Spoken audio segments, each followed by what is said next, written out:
Olá, boa noite. Boa noite. Papa convoca santuários do mundo inteiro para o Terço pela Paz. Leão XIV pede uma igreja mais missionária e próxima das novas gerações. Primeira carta do pontificado de Leão XIV reforça a importância da formação crítica dos jovens. Congo recebe carga emergencial para enfrentar crise provocada pelo surto de ebola. Supremo Tribunal Federal analisa regras para punição em casos de improbidade administrativa. Semana Mundial do Brincar reforça a importância do lazer na infância. Projeto coletivo transforma a Rua da Rocinha em homenagem artística ao futebol brasileiro. E Sala das Graças preserva histórias de fé, esperança e devoção de milhares de peregrinos.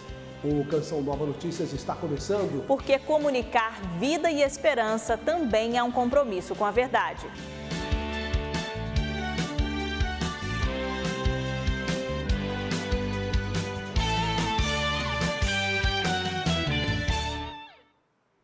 O Papa Leão XIV voltou a convocar os fiéis do mundo inteiro para rezarem pela paz. O pedido acontece em meio aos novos apelos do pontífice pela evangelização, pela escuta das novas gerações e por uma igreja mais missionária. Neste sábado, santuários de diversas partes do mundo se unirão ao Papa Leão XIV na oração do Terço pela Paz. Entre os santuários que já confirmaram participação estão os de Fátima, em Portugal, Lourdes, na França e Medjugorje, na Bósnia e Herzegovina. O momento também será transmitido ao vivo pelos canais do Vaticano. O convite do Papa aos fiéis reforça a necessidade de responder aos conflitos e às incertezas do mundo com oração, esperança e testemunho cristão. Nesta quinta-feira, com o Dicastério para a Evangelização, Leão XIV demonstrou preocupação com a transmissão da fé. De acordo com o pontífice, em algumas regiões do mundo, a fé praticamente deixou de ser passada aos jovens. Isso resulta, entre as novas gerações, numa pobreza espiritual, disse o Papa, ao afirmar que, mesmo assim, muitos jovens desejam conhecer o Evangelho, porque sentem que ele guarda o segredo da verdadeira felicidade. Ao afirmar que a evangelização é a principal missão da Igreja, o Papa destacou que o testemunho coerente da vida cristã é a forma mais convincente de anunciar a beleza da fé. Ao discursar para a Assembleia Geral da Conferência Episcopal Italiana, o Santo Padre pediu uma igreja mais centrada no Evangelho, aberta à escuta e com coragem para enfrentar os desafios. Tenhamos a coragem do essencial, evidenciou o pontífice. Coragem de termos comunidades menos preocupadas em conservar tudo e mais livres para anunciar Cristo. O pontífice incentivou comunidades acolhedoras e missionárias, capazes de dialogar com os jovens, escutar os sinais dos tempos e testemunhar a esperança cristã em meio às dificuldades do mundo. Hoje, a Santa Sé confirmou que o Papa Leão XIV fará uma visita pastoral à República de San Marino, no sul da Europa, no dia 22 de agosto, quando participará do encontro para a amizade entre os povos na cidade italiana de Rimini. O Departamento Vaticano para o Serviço do Desenvolvimento Humano Integral divulgou uma série de materiais relacionados à Carta Encíclica Magnificat Humanitas, com recursos que ajudam na compreensão e no aprofundamento do documento. Entre os temas impactados pelas novas tecnologias, o Santo Padre dedica atenção especial ao papel da educação e da formação crítica. Entre os temas centrais do documento está a educação. Para o Santo Padre, um dos maiores desafios da atualidade é justamente o pedagógico, especialmente em um tempo marcado pela inteligência artificial e pelas transformações digitais. O professor domina o conteúdo e a bibliografia e, de imediato, ele consegue perceber se aquela escrita é do aluno ou não. Com o mesmo olhar, o diretor da Associação Nacional de Educação Católica do Brasil ressalta que nenhuma tecnologia pode substituir o protagonismo dos alunos no processo de aprendizagem. A construção do conhecimento, a interação do aluno com o conteúdo, ele requer leitura, assimilação, escrita. Leão XIV afirma que a educação começa em cada pessoa e deve preparar homens e mulheres capazes de viver o ambiente digital de maneira ética, consciente e fundamentada nos valores do Evangelho.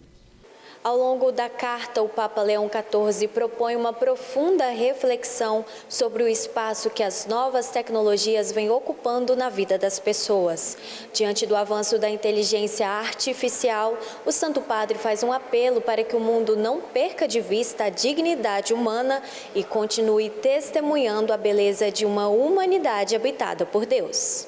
O presidente da Conferência Nacional dos Bispos ressaltou que o ser humano deve ser preservado diante das inúmeras possibilidades oferecidas pelas novas tecnologias. Há elementos que a ética nos oferece e nos propõe que precisamos, de alguma forma, estar atentos. Há limites, há fronteiras que não podem ser ultrapassadas. Nesta quinta-feira, o Supremo Tribunal Federal retomou a análise das mudanças na lei de improbidade administrativa.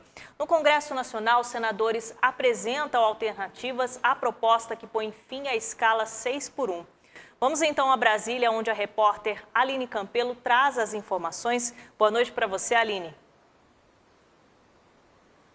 Excelente noite, Fernanda, e a todos. Parlamentares da oposição ligados ao setor produtivo apresentaram proposta com um texto alternativo para permitir que as definições sobre a jornada e a escala de trabalho sejam estabelecidas por meio de acordo entre empregado e empregador, convenção coletiva ou livre pactuação contratual direta, estabelecendo também que o contrato individual poderá prevalecer sobre os instrumentos de negociação coletiva em determinadas situações. O envio da PEC da oposição não inviabiliza a tramitação da proposta do fim da escala 6x1, que ainda não foi remetida ao Senado pela Câmara dos Deputados.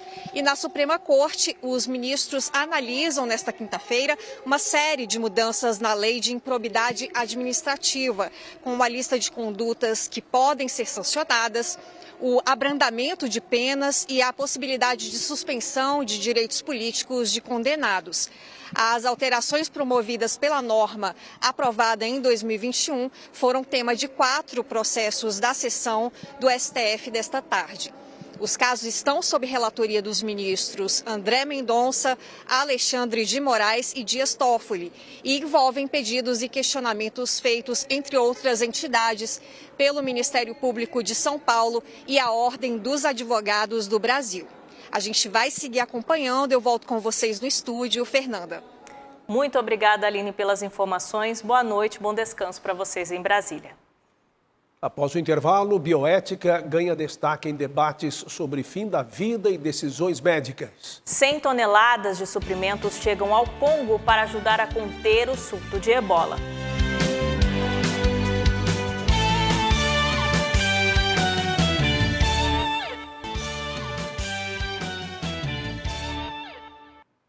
No Congo, a chegada de equipamentos e suprimentos de emergência ajudam a conter o surto de ebola. No Quênia, um incêndio causou uma tragédia em uma escola feminina. Confira os assuntos em destaque no mundo nesta quinta-feira. No Quênia, a quinta-feira foi marcada pelo sofrimento de 16 famílias que perderam suas filhas em um incêndio no Vale do Rift. O fogo devastou o dormitório da escola secundária feminina em Gil-Gil. Outras 79 estudantes ficaram feridas. Os vizinhos tentaram apagar o fogo antes mesmo da chegada dos bombeiros. As autoridades informaram que as investigações sobre a causa do acidente já estão em andamento. De acordo com o governo, só em 2024, mais de 100 escolas foram atingidas por incêndios no país africano. O avião carregado com 100 toneladas de suprimentos humanitários pousou hoje no Congo. Na carga desembarcada no aeroporto de Bunia, medicamentos, equipamentos de proteção para profissionais de saúde, tendas e materiais para reforçar a segurança das instalações de saúde envolvidos no combate ao ebola. O surto se espalhou pelas províncias de Kivu do Norte e do Sul. Países vizinhos reforçaram o controle nas fronteiras.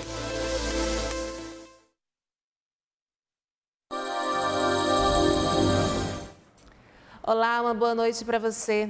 A Organização Mundial de Meteorologia divulgou hoje um novo relatório que indica temperaturas globais mais elevadas até 2030.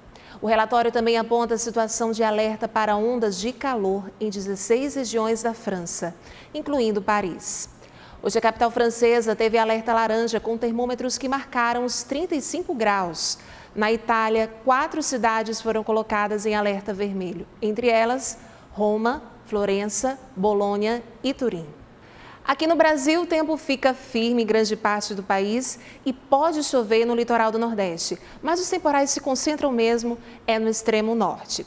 Lembrando que a gente tem 2 sistemas de alta pressão que estão atuando, um na região sul, mantendo o tempo firme e frio, e outro no centro-oeste, só que por lá fica bem quente. E por falar em calor, amanhã faz 32 graus no Tocantins e no Acre. Já em São Paulo, continua friozinho com 20 graus. Agora, dá uma olhada nessas capitais da região central. 31 graus em Cuiabá, 29 em Goiânia. O tempo continua muito seco na região e a umidade do ar bem abaixo dos 60%, que é o recomendado pela Organização Mundial da Saúde. Para fechar, a gente fala agora do Rio de Janeiro. Amanhã a máxima não passa dos 24 graus. Friozinho no padrão do carioca, né? Eu fico por aqui e amanhã eu te conto como vai ficar o tempo no fim de semana. Até lá! Com o desenvolvimento de tecnologias na área da saúde, cresce também a necessidade de refletir sobre os limites dessas intervenções e o cuidado com a vida humana em todas as fases. Assunto do programa Além da Notícia de hoje. Os detalhes com a repórter Júlia Rezende. Temas como o uso de recursos tecnológicos e os procedimentos médicos no fim da vida ganham espaço no debate público e exigem um olhar atento da bioética. Sobre este assunto, eu converso a partir de agora com o escritor e doutorando em bioética Marlon de Rosa. Marlon, obrigada pela presença. Quais são os principais debates bioéticos relacionados ao fim da vida, como eutanásia e cuidados paliativos? A bioética do fim da vida é um tema que realmente a gente precisa falar mais sobre ele. No Brasil, hoje não tem grandes projetos de leis em debate, não está sempre no noticiário, mas é um tema de grande importância. Então, diante de uma doença grave, a solução nunca é abreviar a vida. Nós temos que usar o nosso conhecimento, Deus nos deu os meios, o saber, a ciência, para que a gente possa cuidar da vida. A vida é sempre um bem. Não é? Então, a gente precisa estar atento a isso, porque existe sim uma agenda internacional para avançar essa questão do suicídio assistido mesmo e da eutanásia. Normalmente começa pela legitimação da eutanásia e vai avançando até depois o suicídio assistido, como tem em tantos países, suicídio assistido sendo permitido até para pessoas jovens, para doenças como uma depressão, que é considerada incurável, né? Então, eles vão alargando os critérios e tornando cada vez mais acessíveis essas situações. Muito obrigada. O Marlon é o convidado do programa Além da Notícia. Você acompanha hoje às 10 da noite aqui na TV Canção Nova. De Brasília, Júlia Rezende para o Canção Nova Notícias. Daqui a pouco, campanha sensibiliza a sociedade sobre o direito fundamental das crianças. E moradores da Rocinha colorem as ruas em homenagem à Copa do Mundo.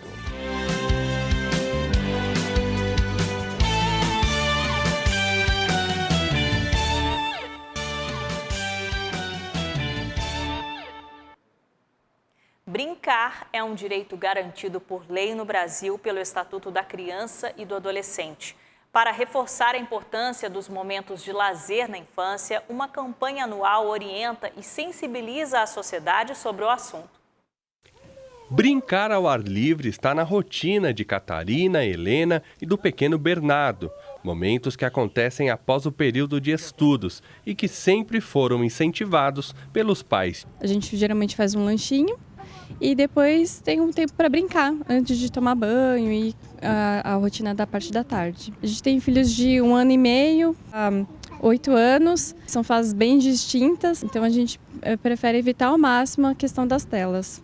As brincadeiras devem fazer parte dos momentos de lazer da infância e da adolescência, como assegura o Estatuto da Criança e do Adolescente. Para reforçar esse direito, todos os anos, no mês de maio, acontece a Semana Mundial do Brincar, iniciativa que valoriza os encontros e incentiva o ato de brincar. É por meio do brincar que a criança desenvolve as funções psicológicas mais elaboradas, como imaginação, criatividade, linguagem, pensamento lógico e abstrato. É na interação com o outro por meio da brincadeira, né, que ela vai internalizar a cultura, que ela vai aprender os papéis sociais. Diante de tantas tecnologias à disposição de crianças e adolescentes, a psicóloga reforça a importância dos pais criarem uma rotina saudável nessa fase de desenvolvimento. Quando a gente pensa na diferença entre brincar e usar telas, é que o ato de brincar promove a autonomia. A brincadeira livre é um laboratório para desenvolver a autonomia saudável, o que não acontece com o uso de telas e excesso de tecnologia. Renata reconhece os benefícios das brincadeiras ao ar livre, entre eles o fortalecimento da unidade na família. Quando tem um tempo gostoso, assim, um sol, e eles descem, brincam, extravasam, eles ficam mais tranquilos. Eles têm que criar uma brincadeira. Então, ajuda muito nessa questão da criatividade. Também ajuda a tirar um pouco, do cansaço da escola, dos estudos, É isso aí. Olha, a contagem regressiva para a Copa do Mundo começou esta semana para a Seleção Brasileira de Futebol. Em Teresópolis, os jogadores convocados por Carlo Ancelotti iniciaram a preparação na Granja Comari, em meio a treinos, expectativa e a atenção da torcida. Vinícius Cruz está lá e traz as informações do dia de hoje para nós. Boa noite, Vinícius. Muito boa noite, Reinaldo. Muito boa noite a todos que nos acompanham pela TV Canção Nova. Muito frio aqui em Teresópolis, casa, berço da seleção brasileira. 24 jogadores já se apresentaram ao técnico Carlo Ancelotti e à comissão técnica neste primeiro momento de concentração. A chegada de Neymar ontem, quarta-feira, movimentou bastante aqui a região. O camisa 10 da seleção desembarcou num helicóptero particular e foi recebido por torcedores e também pela imprensa. Mas o clima de entusiasmo também foi marcado por preocupação. Neymar ele está fora dos amistosos dos próximos jogos e pode também perder a estreia na Copa do Mundo depois que exames apontaram uma lesão na panturrilha. O médico da CBF, Rodrigo Lasmar, ele confirmou que o atacante vai ficar afastado dos gramados, mas ainda não informou se o jogador poderá ser cortado da equipe. Vamos acompanhar. Atualização sobre o jogador Neymar. Ele se apresentou ontem aqui na Granja Comari, ele fez todos os exames médicos, os exames complementares e terminamos com uma ressonância magnética que identificou uma lesão muscular grau 2 na panturrilha, não apenas um edema.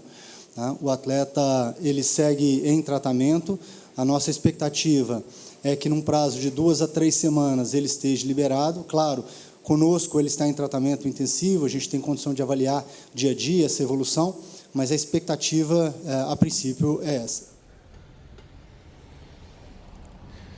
E olha só, os jogadores receberam hoje também uma visita muito importante e especial, fora das 4 linhas. O ex-técnico Luiz Fernando Scolari, o Felipão, comandante do Penta em 2002, vai fazer uma palestra agora à noite para eles aqui na Granja Comari. A ideia é levar a experiência e a motivação para o grupo, para todos nós que sonhamos com o hexacampeonato. A Copa do Mundo de 2026 começa no dia 11 de junho e a expectativa é de que nos próximos dias o ritmo de treinamentos aumente ainda mais por aqui. Voltamos com você, Reinaldo. Muito obrigado, Vinícius, aí no Rio de Janeiro. O Filipão chegou lá para dar sorte também para a seleção brasileira, né? Boa noite para você, bom descanso. Bom, no Rio de Janeiro, artistas e moradores da favela da Rocinha enfeitam as ruas para a Copa do Mundo. No tênis, o brasileiro João Fonseca volta a brilhar e agora enfrenta um dos maiores campeões da história. Confira tudo no CN Esportes.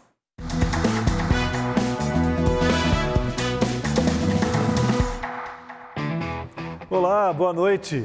Enfeitar as ruas para a Copa do Mundo é uma tradição em muitos lugares do Brasil. Na comunidade da Rocinha, no Rio de Janeiro, moradores e artistas já colocaram a mão na massa para deixar tudo belo e em verde e amarelo. Imagens aéreas mostram o tamanho da obra. Um mural gigante pintado no chão toma conta de uma das ruas da Rocinha, na zona sul do Rio de Janeiro. A mobilização segue uma tradição que se repete a cada 4 anos no Brasil: decorar ruas e bairros para apoiar a seleção durante a Copa do Mundo. Aqui na Rocinha, o trabalho foi coletivo. Cada artista ficou responsável por uma parte da pintura que ganhou as cores da bandeira do Brasil e também elementos que representam a própria comunidade. A iniciativa valoriza o talento local e o sentimento de pertencimento dos moradores. O projeto cresceu durante a execução e acabou ocupando toda a rua. E a ideia era essa, né? Retratar o pintor como protagonista do jogo. Então a gente começa a partir dessa brincadeira. E aí era um projeto que era para ser de 20 metros, depois passou para 30, daqui a pouco explodiu a rua inteira, né? Iniciativas como essa também são vistas em outros bairros, como Vila Isabel, onde a tradição de enfeitar as ruas segue viva. O Brasil não levanta a taça desde 2002, mas a paixão pelo futebol continua mobilizando comunidades inteiras. Agora, sob o comando do técnico Carlo Ancelotti. Vai ter o telão, como sempre tem, festa. Vou ser sincero, tá? Se passar da primeira fase, eu tô super feliz, cara. Não vou mentir aqui, eu acho que jogar conversa fora não vale a pena. Eu acho que o futebol não tá demonstrando muita vontade de torcer, mas como a gente é brasileiro, a gente está sempre acreditando em tudo. Vamos torcer para o Brasil ser campeão. Entre tintas, pincéis e trabalho coletivo, a Rocinha mostra que antes mesmo do apito inicial, a Copa do Mundo já começou nas ruas do país. E num dos grandes palcos do tênis mundial, uma grande vitória verde e amarela. João Fonseca venceu de virada em Roland Garros com muita raça. João Fonseca encarou de frente o croata Dino Prismic pela chave principal do Grand Slam de Roland Garros, um dos 4 principais torneios do tênis mundial. Estamos na torcida pelo João. Agora vamos de Sul-Americana e Libertadores com a participação dos times brasileiros. O Atlético Mineiro se classificou em primeiro no seu grupo para as oitavas da Sul-Americana. Venceu o Puerto Cabello da Venezuela por 1-0 com esse gol de Bernat. O Botafogo foi à Venezuela e venceu o Caracas por 3-1 e terminou a fase de grupos com a melhor campanha da Sula. Em São Januário, o Vasco voltou a vencer depois de 3 derrotas seguidas. 3-1 no Barraca Central da Argentina. O time cruzmaltino segue para os playoffs. Mesma situação do Bragantino, que venceu o Carabobo por 2-0 e também está classificado para os playoffs da Sul-Americana. Pela Libertadores, o Corinthians jogou na Neoquímica Arena com a classificação e o primeiro lugar do grupo garantidos. O Platense da Argentina precisava da vitória e conseguiu. Fez 2-0 e segurou a vaga de segundo lugar no grupo. No Maracanã, o Fluminense precisava vencer o Deportivo Laguaira e torcer para que o Bolívar não vencesse o Rivadavia no outro jogo do grupo. O tricolor das Laranjeiras fez o dever de casa, 3-1, e se classificou porque o Bolívar também perdeu por 3-1. Foi no sufoco pro Flusão, hein? Hoje à noite, pela Libertadores, Palmeiras e Cruzeiro entram em campo e precisam vencer para garantir a classificação. Amanhã a gente conta tudo para você aqui. Um abraço. A seguir, a experiência de encontro, oração e aconchego no Santuário da Mãe Rainha, no sul do Brasil. E os testemunhos dos peregrinos que passam pela Sala das Graças na Canção Nova.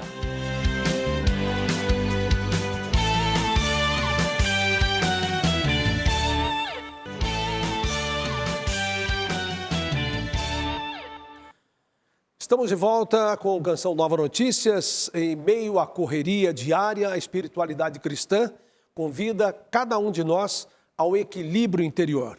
Ela recorda que a vida não se resume às preocupações e resultados, mas também à capacidade de amar, perdoar e manter viva a esperança. Olha, a gente vai falar agora sobre a Canção Nova que tem um espaço de silêncio, de oração, guarda histórias marcadas pela fé, pela esperança, pela superação. Nossa equipe esteve na Sala das Graças, onde testemunhos de peregrinos inspiram a confiança em Deus todos os dias. Cada detalhe guardado na Sala das Graças carrega uma história marcada pela fé. No coração da Canção Nova, o espaço recebe pedidos de diferentes lugares do Brasil. Esta Sala das Graças é a sala daquele que consegue voltar para agradecer. Muitos recorrem ao Pai das Misericórdias fazendo pedidos, mas o Pai também quer escutar do coração dos seus filhos também o sentimento de gratidão. Entre as paredes estão relatos de curas, conquistas, superações e reencontros. Os testemunhos nascem também de quem fez parte da obra. Luiz é um dos arquitetos desse projeto. Colhendo o testemunho das pessoas, dos peregrinos, fortalece ainda mais a minha fé, de acreditar que realmente eu posso contar com o Pai das Misericórdias, porque Ele acolhe aquilo que eu trago. A Sala das Graças é sinal da presença de Deus na caminhada dessa missionária, mas acolhe testemunhos e recorda que a fé continua a produzir frutos, mesmo nas pequenas coisas do dia a dia. As vidas dessas pessoas se entrelaçam com a nossa. Nunca mais você deixa de esquecer. As pessoas ficam felizes de encontrar um espaço onde elas possam mostrar que Deus tem poder, que Deus realiza milagre na vida da gente. E talvez o que mais emocione neste lugar é que por trás de cada fotografia, carta ou objeto deixado aqui, existe uma história de oração de quem não desistiu. Na Sala das Graças, fé e gratidão continuam escrevendo testemunhos todos os dias. Chegar aqui e ver a quantidade de graças que existe, testemunhos ordinários na vida do povo, faz também queimar o nosso coração. Nos papéis, pedidos, entregas, no coração, histórias que saem renovadas.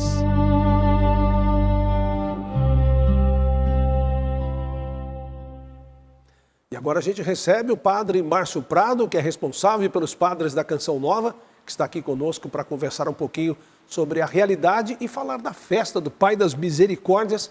Seja bem-vindo, padre, muito obrigado por estar conosco, receber o nosso convite com alegria aqui. Qual é o significado espiritual da festa do Pai das Misericórdias para a Canção Nova e para os peregrinos que participam dela? Sim, o padre Jonas, quando teve a inspiração da construção do santuário, ele dizia que esse santuário iria atrair muita gente, principalmente aqueles desclassificados, principalmente aqueles que estavam necessitados da misericórdia de Deus. E nós temos visto que isso acontece sempre ali no santuário. E a inspiração do padre Jonas, do santuário dedicado ao Pai das Misericórdias. Então, traz essa vertente da paternidade, do acolhimento do Pai, da misericórdia e depois da misericórdia do Pai. Então, o fiel que vem ao santuário ou que participa até mesmo pelos meios de comunicação, porque através da Canção Nova é possível isso, então experimenta primeiro, Deus é Pai. E depois, ao experimentar a sua paternidade, a sua misericórdia, é chamado também a viver a misericórdia. E qual é o convite, então, que a festa do Pai das Misericórdias faz aos fiéis e peregrinos? De maneira especial, nesse final de semana, o Pai me ama, não é? Está está no Evangelho de João, essa passagem, onde Jesus declarou o amor que o Pai tem por ele, por isso ele doa a vida, por isso ele doou a vida. Então essa vida doada por Jesus, no amor que ele recebeu do Pai, ele também transmitiu a nós e deseja que cada filho seja também esse instrumento da misericórdia do Pai. Lembrando que a festa do Pai das Misericórdias começa amanhã e vai até domingo. Isso. E a gente fala agora da campanha do projeto Dai-me Almas, que é um dos pilares aqui da missão da Canção Nova, né, padre? Nós estamos com 72%. Como é que a contribuição dos sócios evangelizadores ajuda concretamente na manutenção da obra e também na evangelização? Ajuda demais, né? Claro, o povo de Deus com a oração, com a torcida e com a contribuição ajuda esta obra de Deus. E é claro, tem isso que você vê, que aparece, e tem tantas outras realidades que não aparece tanto, né? As nossas obras sociais, né? As crianças que são atendidas no instituto, na faculdade, também na nossa realidade do Progem, né? No projeto de Geração Nova, com jovens, também atendemos idosos, aqueles homens em situação de rua que passam por aqui também no Bom Samaritano, são ajudados, recebem uma acolhida, recebem um alimento, uma roupa. Então, assim, nós agradecemos demais a você que já contribuiu, mas nos ajude a continuar a fazer essa obra acontecer para que mais pessoas sejam alcançadas pela evangelização. Padre, eu gostaria de saber que mensagem que o senhor poderia deixar para aqueles que acompanham a Canção Nova e aqueles que não conhecem a Canção Nova, mas que os que acompanham ainda não contribuem, porque às vezes não conseguem contribuir, sim, mas aqueles que não participam da campanha do projeto Dai-me Almas porque não conhecem a obra. Sim. Então você é convidado a conhecer a obra, esta obra.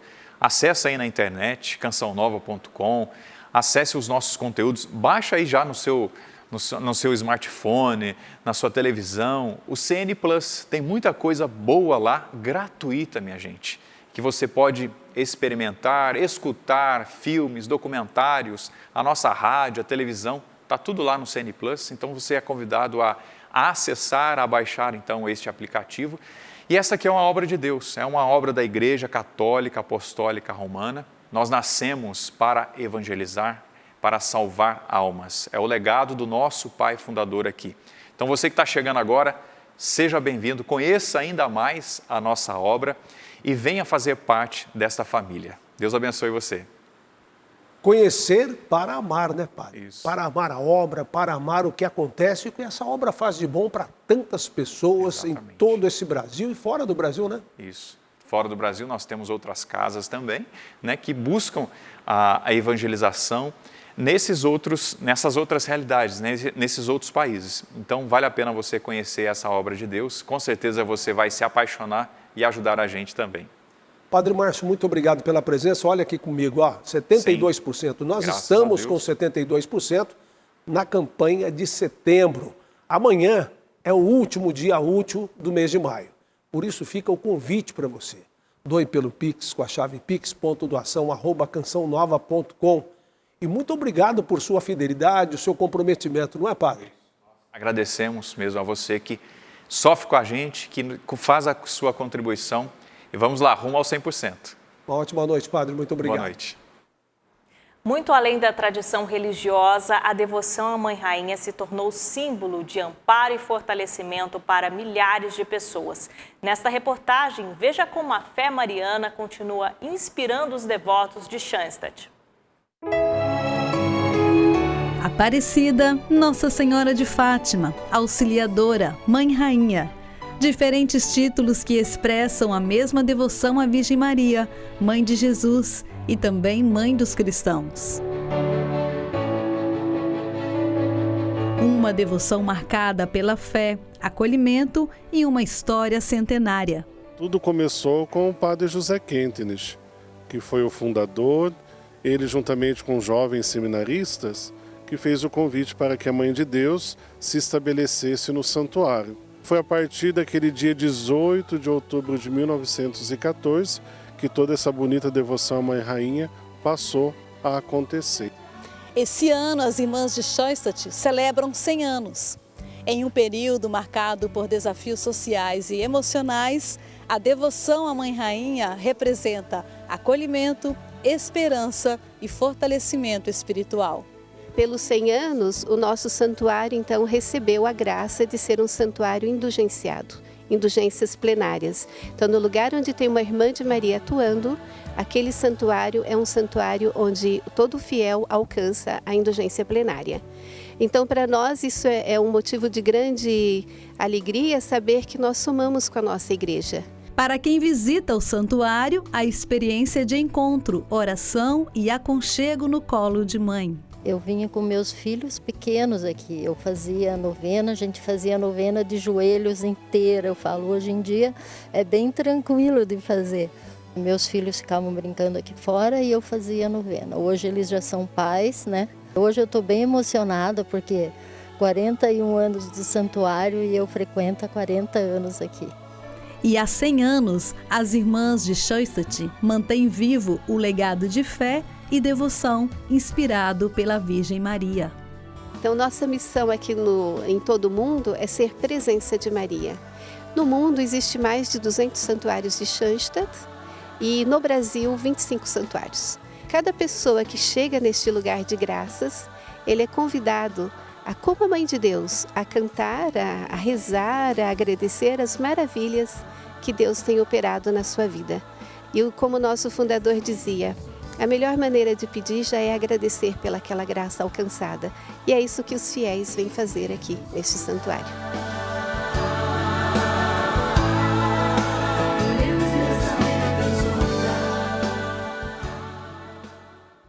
E assim encerramos o Canção Nova Notícias de hoje. Assista em instantes às 8 horas ao projeto Dai-me Almas ao vivo.